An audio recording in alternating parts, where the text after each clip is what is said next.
Chloroplast का काम क्या था, मतलब ये एक तरीके के पिगमेंट को कैरी करती थी जो फोटोसिंथेसिस के लिए क्या होता था, रिस्पॉन्सिबल होता था, ठीक है ना। और उसको kitchen of the plant cell के नाम से जाना है, ठीक है ना। लेकिन बोला गया कि जब एमसीक्यू में क्वेश्चन आता है कि which cell organelles is called kitchen of the plant cell, ठीक है ना। अगर ऑप्शन में प्लास्टिड नहीं होता है तो फिर हमारा ऑप्शन किसको जाता है, क्लोरोप्लास्ट, किसको जाता है, क्लोरोप्लास्ट। बात समझ में आ रही है, ठीक है। देखिए इसकी डिस्कवरी ना सैग नाम के साइंटिस्ट ने किया था, किसने किया था, सैग नाम के साइंटिस्ट ने किया था। और टर्म मतलब यह क्लोरोप्लास्ट, ठीक है ना। जो टर्म क्लोरोप्लास्ट है वो एंड्रयू सिम्पल ने किया था, किसने किया था, एंड्रयू सिम्पल ने किया, ठीक है ना।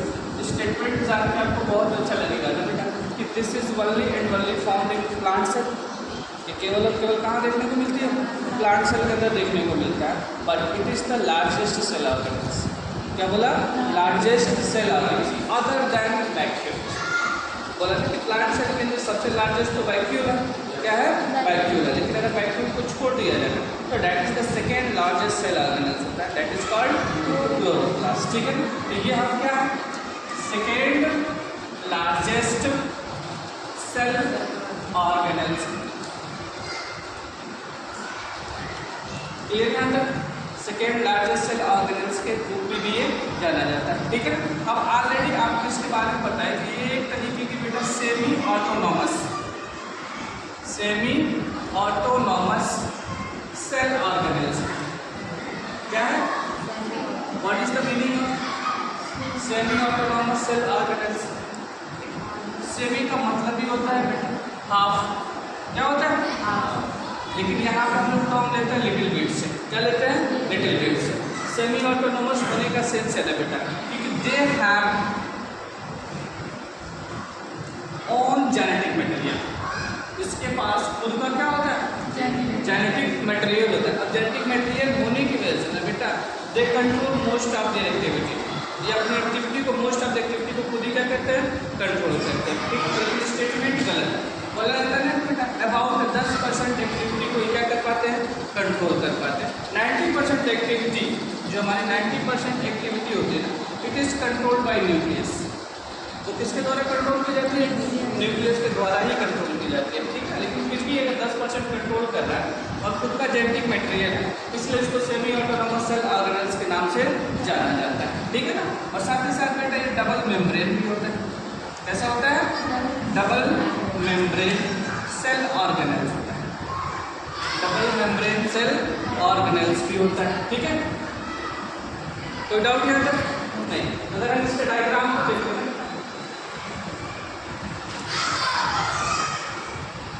That is the outer membrane of chloroplast, ठीक है ना।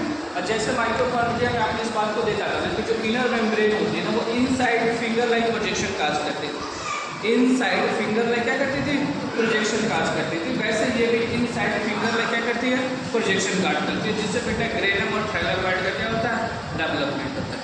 ग्रेनम या थाइलाकॉइड का क्या होता है, डेवलपमेंट होता है, ठीक है। तो जो इसकी इनर मेम्ब्रेन है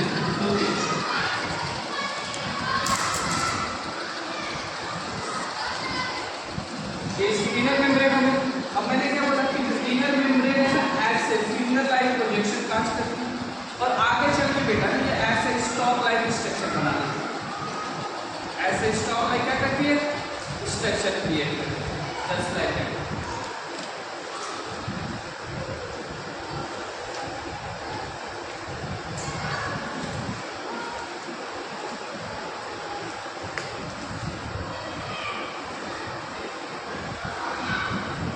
और ये एक दूसरे से क्या होते हैं, ऐसे जुड़े होते हैं,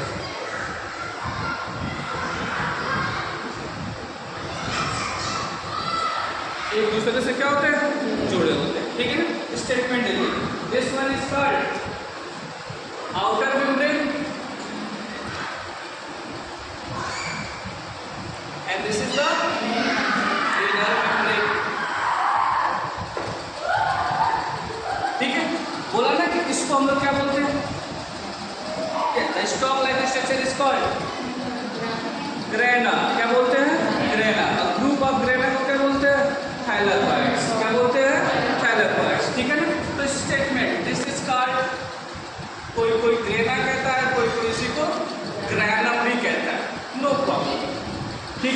और इसके ग्रुप को हमने क्या बोला? थैलाकॉइड्स। क्या बोलते हैं?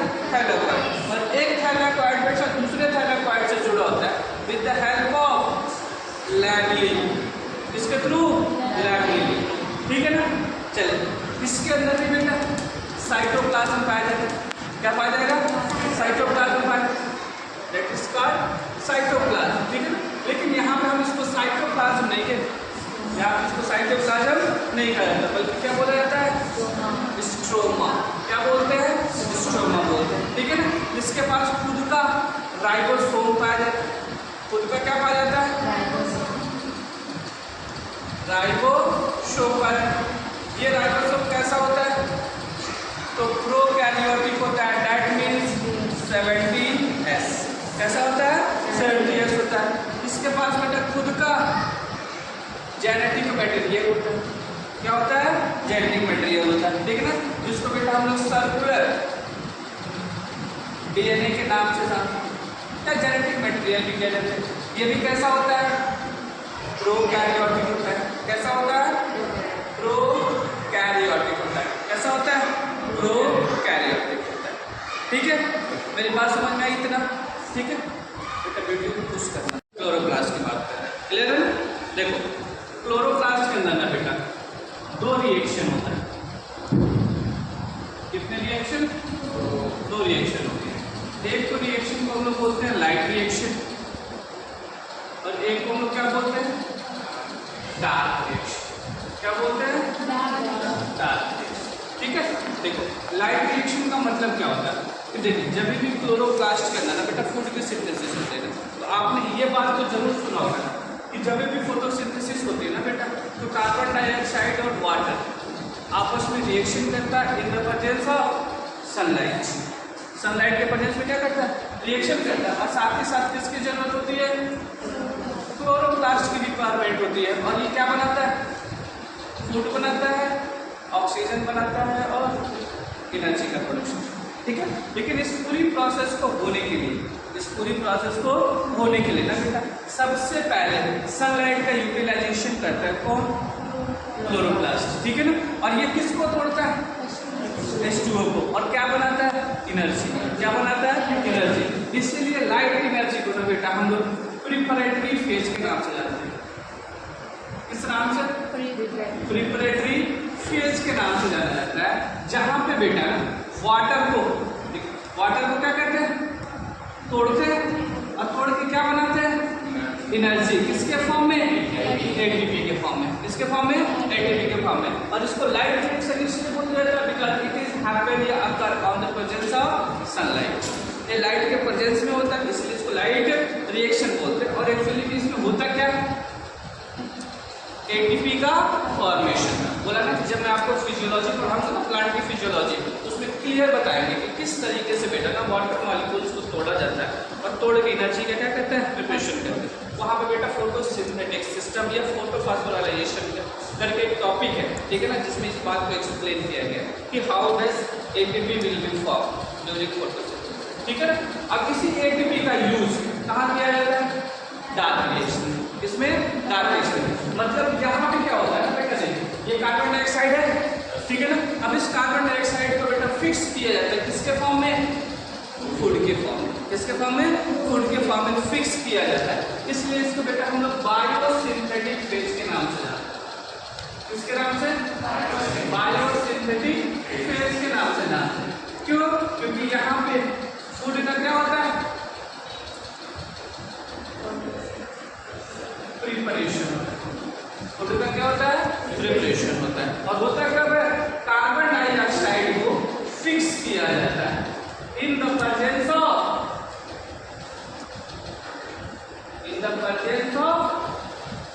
ATP, एनर्जी के प्रेजेंस में कार्बन डाइऑक्साइड को क्या करते हैं? फिक्स करते हैं। बोला ना, ठीक है ना। तो यहाँ पे कार्बन डाइऑक्साइड को फिक्स किया जाता है किसके प्रेजेंस में? ATP के फेज में। That means why it is called dark reaction. तो डार्क रिएक्शन इसलिए बोला जाता है बेटा there is no use of sunlight, यहाँ पे लाइट का कोई यूज नहीं है, ठीक है। मतलब नो रोल, कोई रोल नहीं होता है, इसलिए बेटा इसको हम लोग क्या बोलते हैं? डार्क रिएक्शन के नाम से जाना जाता है। ठीक है ना। तो फिजियोलॉजी यही कहती है कि क्लोरोप्लास्ट के अंदर दो रिएक्शन होते हैं, एक लाइट रिएक्शन बोलते हैं और एक को डार्क रिएक्शन बोलते हैं। जब भी लाइट रिएक्शन की बात करते हैं तो यहाँ पे वाटर मॉलिक्यूल्स को तोड़ के एनर्जी का प्रिपरेशन होता है, इसलिए बेटा इसको प्रिपरेटरी फेज बोलते हैं। क्या बोलते हैं? प्रिपरेटरी फेज बोलते हैं। लेकिन डायरेक्ट रिएक्शन में इससे एनर्जी का यूज किया जाता है कार्बन डाइऑक्साइड को फिक्स करने के लिए। कहाँ? फिक्स करने के लिए। So it is called biosynthetic phase या फूड प्रिपरेशन फेज के नाम से जाना जाता है। ठीक है ना। देखिए, this is happened in grana, ये कहाँ होता है? ग्रेना में होता है। And this is happened inside the stoma. तो ये एमसीक्यू में क्वेश्चन पूछता है। ठीक है ना। लाइट रिएक्शन कहाँ होता है? ग्रेना में। और डार्क रिएक्शन कहाँ होता है? स्टोमा। स्टोमा का मतलब समझ लेना बेटा, it is the cytoplasm of chloroplast. एक क्लोरोप्लास्ट का क्या होता है? साइटोप्लाज्म होता है। जैसे माइटोकॉन्ड्रिया पढ़ेंगे ना, उसमें बोलेंगे माइटोकॉन्ड्रिया के साइटोप्लाज्म को तो मैट्रिक्स कहते हैं। क्या कहते हैं? मैट्रिक्स के नाम से। क्लियर है? ये बात समझ में आ गई? ठीक है ना। तो लाइट रिएक्शन है, डार्क रिएक्शन, केवल आप यहाँ पे ये जानो। ठीक है ना। जब फिजियोलॉजी पढ़ेंगे तो आपको डिटेल में बताएंगे कि